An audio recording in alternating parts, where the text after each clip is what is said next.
the third and final part of my tutorial for £9 Hammer by Merle Travis. This is essentially the outro, which is what I just played. And it kind of runs through lots of chords that I stole from Tommy Emmanuel. So we're going to learn the chords first, because essentially once you know the chords, the right hand is relatively simple. To be honest, the hard thing is actually just moving between each chord shape without sort of fumbling your way around it. So let's look at that. We've got the capo on the 3rd fret. So I'm going to say things like E major, but it's not actually sounding E major. It's actually going to be sounding G major. So just be aware of that. So capo 3rd fret.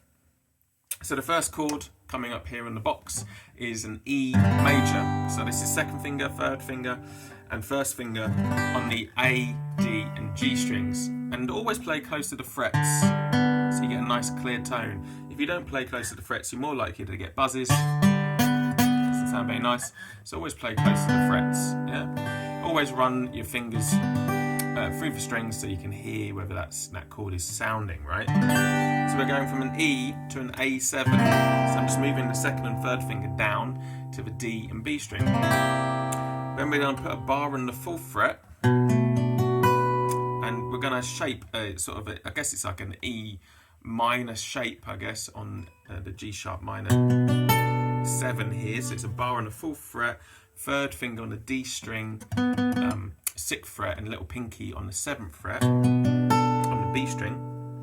Then we're going to play like a B flat diminished. So the 2nd finger is going to play on the 6th fret there, and then the bar on the sort of 1st finger D string downwards, and then the 3rd finger comes over and plays the 6th fret as well on the G string, and that is a B flat diminished. And that shape is going to get used again later on, so really make note of that shape. As with every diminished chord, you can play it basically the same every 4 frets, right? So then we're going to go to a G sharp minor 7. So the 2nd finger is going to play the root, the G sharp, and then the 3rd finger is going to just bar across the 4th fret to play this very sort of jazzy way of playing G sharp minor 7. And then that G diminished shape is coming back. So it was B flat diminished, we've now moved down to G diminished. So that's the 2nd finger on the 3rd fret of the E string. And then the bar again, the 2nd with the 1st finger on the 2nd fret. And then the 3rd finger is on the 3rd fret of the G string. And then we're going to go down to a sort of an E shape barred on the 2nd fret to make an F sharp. Just a simple old F sharp, it's like the E, but with a bar and a 2nd fret essentially. And then a B7. So that's the B7 shape, the old classic. So 2nd finger, 1st finger, 3rd finger, and 4th finger on the A, D, G, and E string. And then an E comes back with a little hammer on. And then we're going to run through loads of dominant shape, so basically getting that B7 shape and shifting it up to the 4th fret to play C sharp 7, C7, and B7, and then back to E. So that's all of the chords. Now I ran through that really fast, but you can obviously pause this video, roll back, go over what I'm talking about. So let's just play the chords in time now to where they actually land in the music. So we're going to go really slowly. 1, 2, 3, 4. So we're going to play for E for half a bar, and then A, G sharp minor 7 for half a bar, B flat diminished for half a bar, G sharp minor 7 for half a bar, G diminished for half a bar, F sharp major, and then B7 for a bar, and then down to an E, with a hammer on, for a whole bar. And then we're going to do 1 beat on E, C sharp, C7, B7, and then back to E. 2. Let's do that all again. 4. So we go for E, 2, A7, 4, G sharp minor 7, B flat diminished, 2, G sharp minor 7, G major, F sharp major, B7, D7, E, and then it's E for 1B, C sharp for 1B, C7 for 1B, B7 for 1B, E. So I'd run through that and I'd obviously speed that up and get faster and faster so you can get the changes right. So let's just look at what we're actually playing now. So for the first bar, where we go from E to an A, you essentially have the right hand picking pattern, and this is pretty much true for any chord that is rooted on the E string throughout the entire tune. The thumb is going the E string, D string, A string, D string, essentially. So because we're switching halfway through, what you get is this. So when we change from E, it goes to an open A. So that's what's going on in the thumb. In the right hand fingers, we're playing an open E at the start, and then a B. And then on the and of 4, we're playing an E at the top. So we're going 1, 2, 3, 4, and I just played a G then, but you can play a D.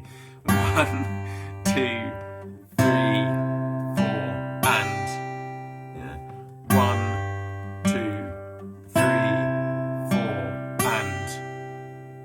and then we're going to go to this G sharp minor 7 chord, yeah?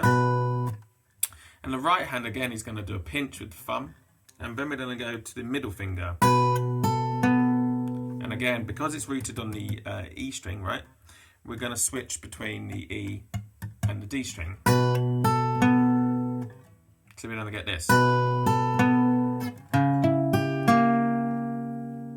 So this is essentially a pinch with the low E and the high E. And then we're going to do the middle finger to catch that little pinky, which should be out on the 7th fret. And then the thumb is going to play that D string on the 6th fret. And then we're going to change to the B flat diminished chord. And we're going to do like a triplet time quavers.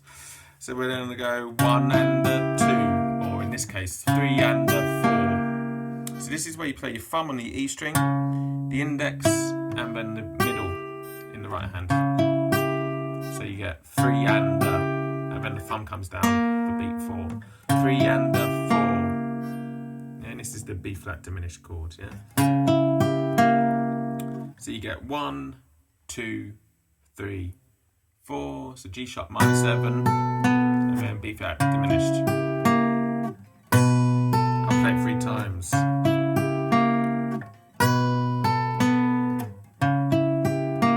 Yeah. Let's add it to the previous chords. So that was with the E and the A7.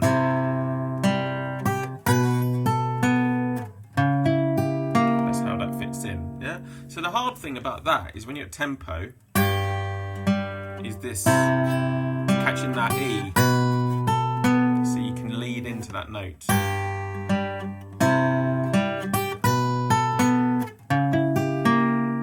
So just be really careful not to choke that E. So you can hear that ba ba ba. Quite hard to do when you're really fast. It often gets missed. About made it then. Then we're going to go down to the next bar, sounds like this. Hello. It's this little semitone movement from G sharp minor 7, the 2nd and the 3rd finger. And again, it's the same pattern. So we're going to go P, I, M, P, I, M, P. So that's thumb, index, middle, thumb.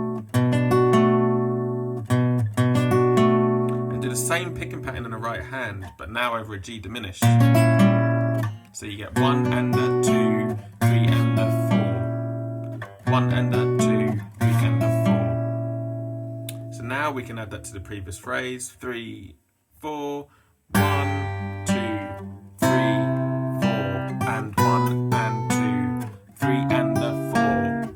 1 and a 2, 3 and a 4. You see how it's all kind of coming together. Then we play this F sharp major, which is essentially the E shape barred on the 2nd fret. And it's kind of very similar to what we've been doing for the rest of the tune. The thumb is doing the root, going up to the D string, and then the A string, and then the D string. So that's doing that Merle Travis thumb thing. And we're catching the high E string on the and of 1. So we're going 1 and 2, 3, 4. And then it's 2 pinches on the index and middle fingers. 1 and 2, middle finger, index finger. 1 and 2, 3, 4. 1 and 2, 3, 4. So just add that to the previous phrase. So we're going to go from the G sharp minor 7, 3, 4, 1 and a 2, 3 and a 4, 1 and 2, 3, 4. Then you get this lovely little phrase, which is a great little line. Yeah, it's kind of finding some of the extensions. Just a great sound. That's sort of it's a sharp 5. So the B7 chord, essentially the second, first, and third, and fourth finger. And this is the line you're playing. So the little pinky's playing out on the G, which is the 3rd fret E string, goes down to the F sharp, and then takes the finger off, and then put it back on again. So ba ba ba ba ba ba ba ba. That's the line we're playing, and the thumb, because it's rooted on the A string, we're going A, D, E, D. And notice I'm alternating my bass in my left hand by moving it down to the F sharp on the 2nd fret of the E string. So the two things sound like this together. 3, 4.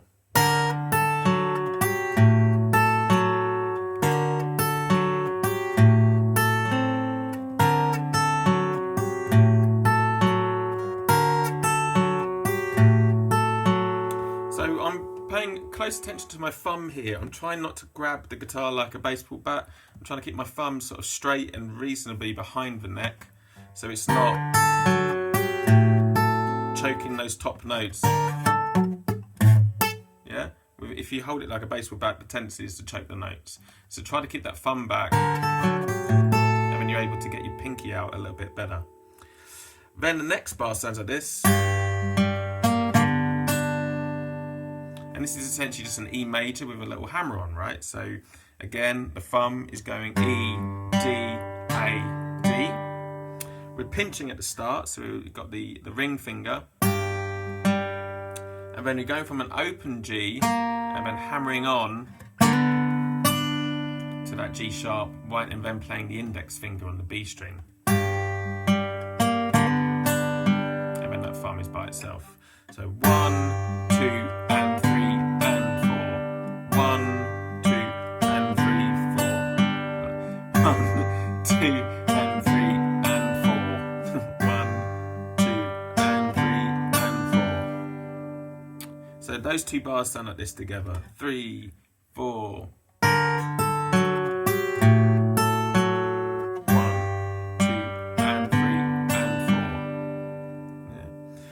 So let's just play everything we've got so far. Yeah, 1, 2, 3, 4. We've got the E, then the A7, going to that G sharp minor 7, and then the B flat diminished, G sharp minor 7, G diminished, F sharp major, with all the pinches, B7, alternating bass, E, hammer on, and then now we've got this lovely little line.